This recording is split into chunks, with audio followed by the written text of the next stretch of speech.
ಮನೇಲಿ ಯಾಕೆ ಇರ್ಲಿಲ್ಲ? ನೀವು ನೋಡಿಲ್ಲ ಅಷ್ಟೇ. ನೀನ್ ನೋಡಿದ್ಯಾ ವಿಕ್ರಾಂತ್? S bro.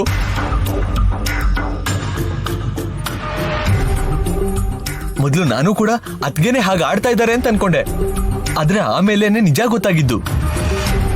ಕಣ್ಣೆದ್ರಿಗೆ ಇಬ್ರು ಪಕ್ಕ ಇದ್ದಿದ್ದನ್ನ ನೋಡಿ ತ್ರಿನೇತ್ರಿ ಬೇರೆ ಅಂತ ಅರ್ಥ ಆಯ್ತು.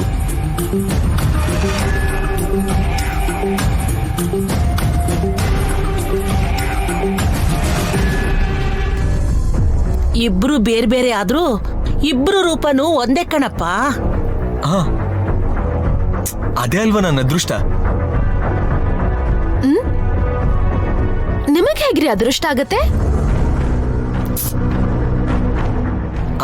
ಅದ್ ಹೇಗಂದ್ರೆ, ಪೊಲೀಸ್ ಕಂಪ್ಲೇಂಟ್ ಅಂತ ಗಲಾಟೆ ಮಾಡ್ಕೊಂಡ್ರೆ ಮದ್ವೆ ವಯಸ್ಸಿಗೆ ಬಂದಿರೋ ಅಂತ ಹೆಣ್ಮಗಳ ಮೇಲೆ ಕಪ್ಪು ಚುಕ್ಕೆ ಬರುತ್ತೆ. ತುಂಬಾ ದೂರ ಆಲೋಚನೆ, ತುಂಬಾ ಒಳ್ಳೆ ರೀತಿಯಲ್ಲಿ ಯೋಚನೆ ಮಾಡಿದ್ಯಾ ನೈನಿ. ಅಜ್ಜಿ, ನಿಮ್ಮ ಮೊಮ್ಮಗಳು ತ್ರಿನೇತ್ರಿನ ಹುಡ್ಕೊಂಬಂದು ನಿಮ್ಗೆ ಒಪ್ಸೋ ಜವಾಬ್ದಾರಿ ನಂದು. ಆ ಕೆಲಸ ಮಾಡಿ ಪುಣ್ಯ ಕಟ್ಕೊಳಪ್ಪ. ನೀವು ಹಿರಿಯರು, ಆಶೀರ್ವಾದ ಮಾಡಬೇಕೇ ಹೊರತು ಹೀಗೆ ಕೈ ಮುಗಿಬಾರ್ದು. ನಾನಿನ್ನೂ ಕನ್ಫ್ಯೂಷನ್ ಅಲ್ಲೇ ಇದ್ದೀನಿ ವಿಶಾಲ್. ಮಾಮ್, ನೀವು ಡೀಪಾಗಿ ಯೋಚನೆ ಮಾಡಬೇಡಿ. ತ್ರಿನೇತ್ರಿನ ಕರ್ಕೊಂಡು ಬಂದು ನಿಮ್ಮ ಮುಂದೆ ನಿಲ್ಲಿಸಿದಾಗ್ಲಾದ್ರೂ ನೀವು ನಂಬ್ತೀರಾ? ಖಂಡಿತವಾಗ್ಲು. ಓಕೆ, ಹಾಗೆ ಮಾಡ್ತೀನಿ.